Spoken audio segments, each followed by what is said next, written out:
ఆంధ్రప్రదేశ్ రాజధానిగా అమరావతికి చట్టబద్ధత కల్పించడంపై టీడీపీ ఆఫీసులో రంగవల్లి కార్యక్రమం నిర్వహించారు.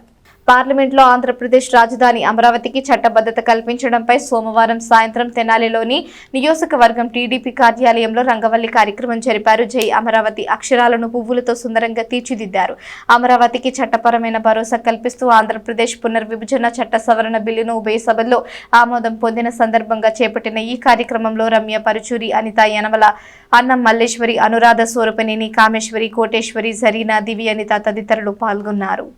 మన ఆంధ్రప్రదేశ్కి రాజధానిగా అమరావతిని రెండు చట్టసభలలో శాసనం చేసినందుకు గాను మా ఆలపాటి రాజేంద్ర ప్రసాద్ గారు, మాజీ మంత్రివర్యులు ప్రస్తుత ఎమ్మెల్సీ ఆలపాటి రాజేంద్ర ప్రసాద్ గారు ఆధ్వర్యంలో ఆయన సూచన మేరకు తెనాలి తెలుగుదేశం పార్టీ ఆఫీసులో రంగవల్లులు నిర్వహించి అమరావతిని రాజధానిగా ప్రకటించినందుకు తెలుగు మహిళలందరూ ఎంతో సంతోషంగాను సంబరాలు చేసుకోవడం జరిగినది.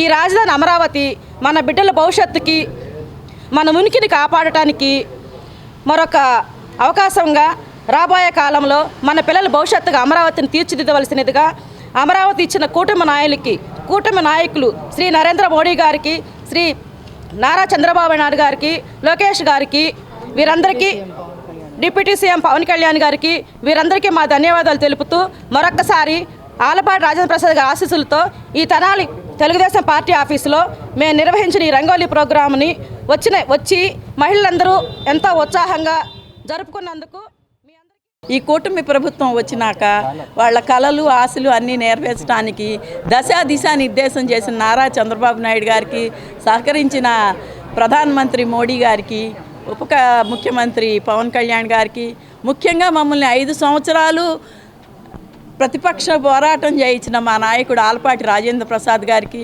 అందరికీ ధన్యవాదాలు తెలుపుకుంటున్నాను. కూటమి ప్రభుత్వం ఏదైతే ఉందో చట్టసభల్లో దీన్ని అంగీకారం తీసుకొచ్చి దీన్ని బిల్లుని పాస్ చేసి మన రాజధాని అమరావతి అని చెప్పేసి నిర్ణయం తీసుకురావడం అనేది ఆంధ్ర రాష్ట్ర ప్రజలందరికీ కూడా ఆనందదాయకం.